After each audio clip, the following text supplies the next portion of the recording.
नाशिकमधील अनेक नामवंत उद्योजक, डॉक्टर्स आणि मॉडेलिंग क्षेत्रातील संबंधित व्यक्तींची व्हॉट्सअॅप हॅक झाल्याची तक्रार पुढे येते।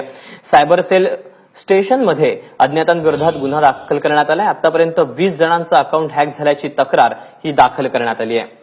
आणि याबद्दल अधिक माहिती जाणून घेण्यासाठी सागर वैद्य आमचे प्रतिनिधी आपल्या सोबत आहेत नाशिकहून। सागर, एकंदरीतच काय नेमका सगळा प्रकार आहे? दीपक, खरं तर एक महत्वाची गोष्ट आहे। काल सकाळपासून नाशिक शहरातल्या अनेक नामवंत डॉक्टर, उद्योजक आणि मॉडेल्स यांच्या नंबरवरून त्यांच्या मित्रांना, नातेवाईकांना अत्यंत अश्लील प्रकारचे व्हिडिओ क्लिप्स, मेसेजेस आणि कन्व्हर्सेशन जे आहे ते केलं जाते। त्याच्यामुळे सर्वात महत्वाची गोष्ट म्हणजे अशा पद्धतीचे मेसेज जर कोणाला येत असतील तर त्यांनी आपापल्या संबंधित लोकांकडे या संदर्भातली तक्रार करावी, अशा पद्धतीचं आवाहन पोलिसांनी केलं आहे। या संदर्भातले कुठलेही अनोळखी नंबर, मेसेजेस यांना कुठलाही रिप्लाय करू नये, अशा पद्धतीचं आवाहन करण्यात आलंय। नेमकं काय घडलंय, तक्रारदार माझ्यासोबत आता आपण त्यांच्याशी बोलू। डॉक्टर मनीषा रौंदळ आहेत, डॉक्टर सारिका देवरे सुद्धा आहेत। मनीषा मॅडम, नेमकं काय झालं होतं, कशा पद्धतीनं हॅक झाला तुमचा व्हॉट्सअप? नमस्कार। परवा दुपारी मला माझ्या एक फ्रेंडकडनं मेसेज आला, ती अगदी जवळची होती, तिने हे केलं तर मी पण ॲज युजल रिप्लाय हाय केला। त्यानंतर ती म्हटली कैसी हो, तर मैंने बोला आय एम फाईन। तर मला असं वाटलं मी पंढरपूर वारीवरनं आली आणि ती विचारते की तू कशी आहे, काय आहे। आणि ॲज युजल तिने मला म्हणजे आमचं दोघींचं चॅटिंग झालं। त्यात ती म्हणाली की मला एक काम करतेस का, आप मेरा एक काम करोगे क्या? तो ठीक आहे बोलो। तो तिने सांगितलं की एक SMS आलेला आहे, टेक्स्ट मेसेज, तो मला फॉरवर्ड करा।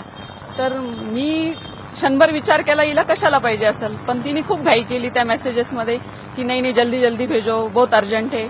तर मला असं वाटलं अगदी जवळची मैत्रिणी आणि विचारते, तर मी टेक्स्ट मेसेजमध्ये गेली आणि आलेला मेसेज तो मी स्क्रीनशॉट काढून तो तिला फॉरवर्ड केला गेला।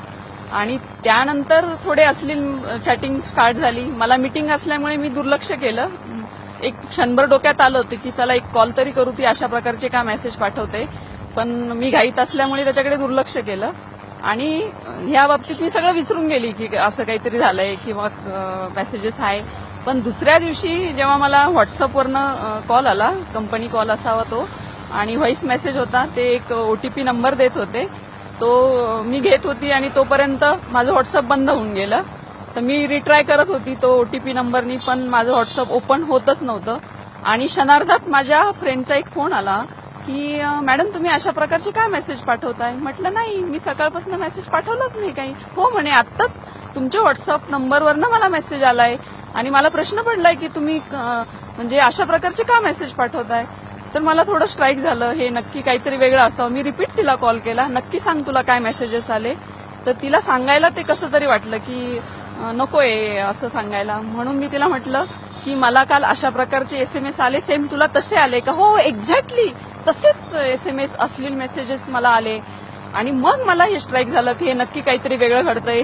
आणि मी ज्यावेळेस ACP सरांना फोन केला की अशा बाबतीत माझ्याकडनं माझ्या नंबरवरनं दुसऱ्यांना वेगळा मेसेज जातोय, आणि बघता बघता अगदी 15-20 माझ्या मैत्रिणींचे, काही सायकल ग्रुपचे, काही डॉक्टर्स फ्रेंडचे फोन यायला लागले की मनीषा काय चाललंय तुझे, काय अशा प्रकारचे मेसेज पाठवते? आणि अगदी म्हणजे मलाच वाटलं की नाही हे काहीतरी वेगळं घडतंय। आणि आम्ही एकदमच लगेच सायबर सेल क्राईमला आम्ही धाव घेतली आणि तिथे गेल्यानंतर लक्षात आलं की हे माझ्या बाबतीतच नाही घडते, अशा अगदी 30-40 लोकांनी कालही कंप्लेंट केल्या। आणि मला असं वाटतं की माझ्या बाबतीत जे घडलंय ते इतरांच्या बाबतीत नाही घडावं, म्हणून प्रत्येकाने आपला जो सेल आहे तो मला असं वाटतं की प्रत्येकाने ते प्रायव्हसीमध्ये अपडेट असू द्या। ठीक आहे, सारिका मॅडम तुमचं काय? सर, ह्यांनी जे सांगितलं तसंच माझाही अनुभव आहे की मला एका जवळच्या मैत्रिणीचा व्हॉट्सअप आला, तिने हाय हॅलो केलं, मी हाय हॅलो केलं, मग ती म्हणली अरे तुझे एक लिंक भेजी है, फास्ट मुझे वो लिंक फॉरवर्ड कर। तर मी म्हटलं हिला लिंक माझ्या नंबरवरून मी का पाठवायची, पण तिचा रिप्लाय आला की प्लीज मुझे बहुत अर्जंट है, तू जल्दी भेज। तर मी ती कॉपी पेस्ट करून तिला पाठवली आणि त्याच्यानंतर जे अश्लील आणि घाणेरडे मेसेजेस, जे मी वर्णन करू शकत नाही अशा प्रकारचे SMS यायला लागले।